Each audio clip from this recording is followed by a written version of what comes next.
Kambultan.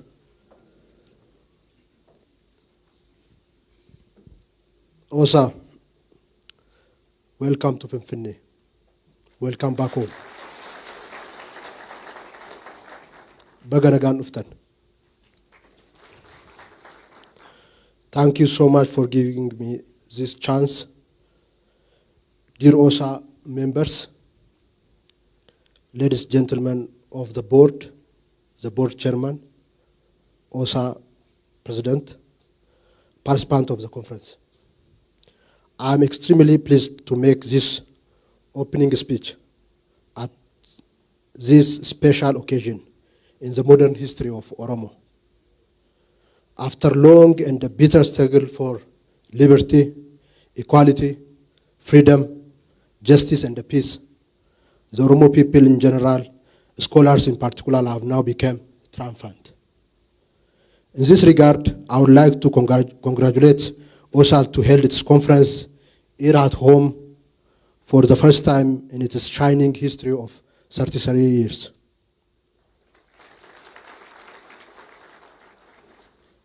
At this historical moment, I would like to express my appreciation to the member of Oromo Studies Association, OSA, and its supporters for tenacious effort to advance the knowledge and the research on Oromo people and in the last 3 decades.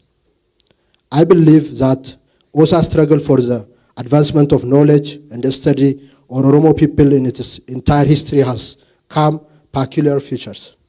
On the one hand, it's an academic endeavor. On the other hand, it's a political engagement. And sometimes it's a mixture of two, if there is such a thing. OSA's success in academic arena is obvious. Research articles and the reviews on Oromo history, language, culture, politics, environment, and the knowledge system are produced and disseminated widely through its well-known publication, Journal of Oromo Studies. Given the output of annual conference, OSA is more or less fruitful. We fully understand the challenge of engaging in scholarly activity within political circumstances like that of Ethiopia until recently. The reason why OSA founders and their successors make their bases abroad is clear. In all these years, OSA needs to struggle the political atmosphere in which scholars of Oromo studies live and work out. In this regard too, I think OSA and its friends are victorious.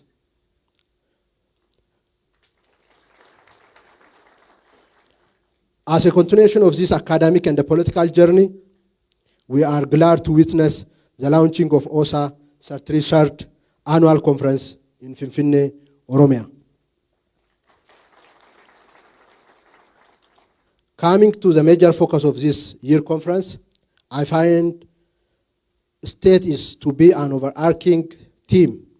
The fact that sub-themes revolve around state and the governance, state and the economy, state and the justice, state and the development, state and the institution, and state and the indigenous system show how all contemporary burning issues are strongly related to the state. Dear OSA member, ladies and gentlemen, let me take this opportunity to raise few points on sub-themes of this conference. My talk will focus on indigenous system, which particularly reference to much discussed but researchable topic. Like any Oromo person, I am interested in the precious contribution of Oromo people to itself, to the rest of Ethiopian peoples, and to the world at large.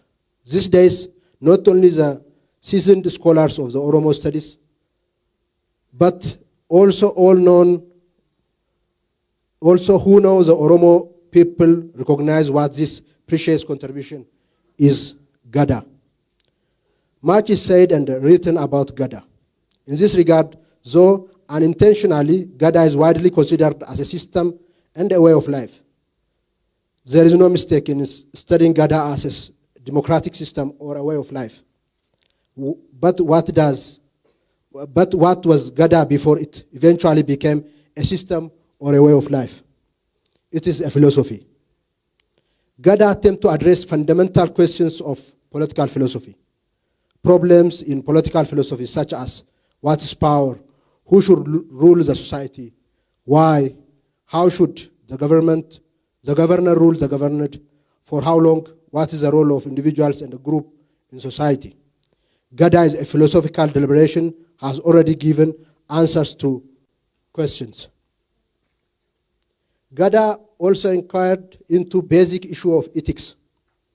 What is good in society? What is evil? What is safu? Gada has answers for these questions of moral philosophy.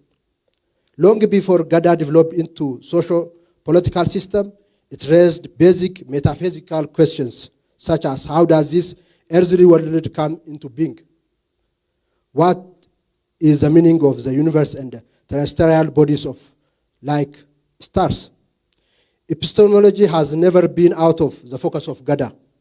What's knowledge? How can knowledge be acquired? For what purpose does society acquire knowledge? Gada as a philosophical deliberation delve into this debate and provide answers. Gada has also an internal reasoning in its system of thought. Therefore, Gada knows logic. The underlying principle of Gada as a democratic system are based on logic.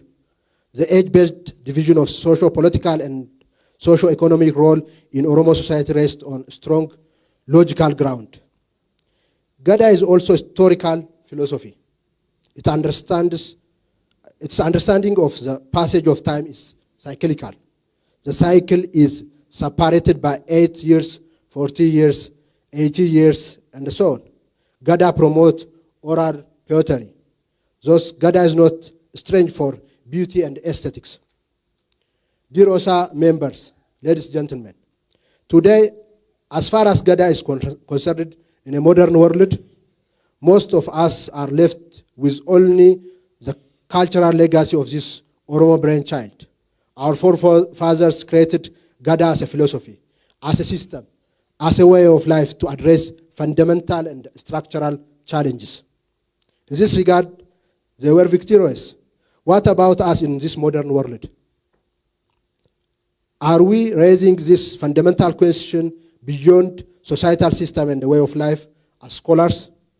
Oromo scholars under OSA have so far done a lot to solve such conceptual and practical problems.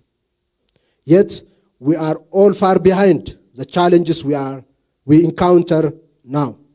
In order to tackle the problem we faced, Oromo scholars may need to revisit their approach, especially in taking lessons from our forefathers in their experience of Gada. Needless to say, our forefathers became victorious because for their rigorous philosophical work, the system, and the way of life of Gada. Not to forget the valuable contribution of OSA for the Oromo society. There are some issues that need consideration. The knowledge production is elitist, and its dissemination is highly Western-oriented. In this regard, it is totally neglected the mass people. This delimitation of sociology of knowledge needs an urgent solution. This year's conference is historical. It is historical mainly because it heralded the new era in the role of Oromo scholars in state building.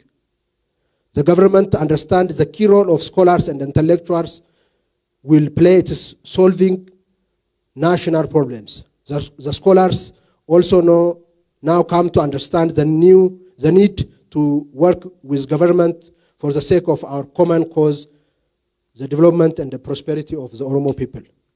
In order to make the victory of Oromo people and the rest of Ethiopian peoples sustainable, our Oromo scholars have responsibility in their respective profession, especially in problem-solving knowledge production and knowledge dissemination. Furthermore, at this critical period, Oromia government would like to invite Oromo and the friends of Oromo scholars who live in Ethiopia and abroad to play historical role in the recent launching of national service in Oromia. The National Service will build Oromia and prepare a generation that will conquer all adversities. Scholars specially organized under OSA are expected to make national service successful, focusing on its very constituency, namely bracing Oromuma, diligence, competence, purity, and cooperation. Dear OSA members, OSA President, OSA Board Chairman, participants, as I stated previously, we are glad to observe that state takes a central stage in this year conference. I hope the paper and the scholarly discussion will be fruitful. I wish you to have successful conference. With this, I now declare this year conference officially open. I thank you, Galatoma.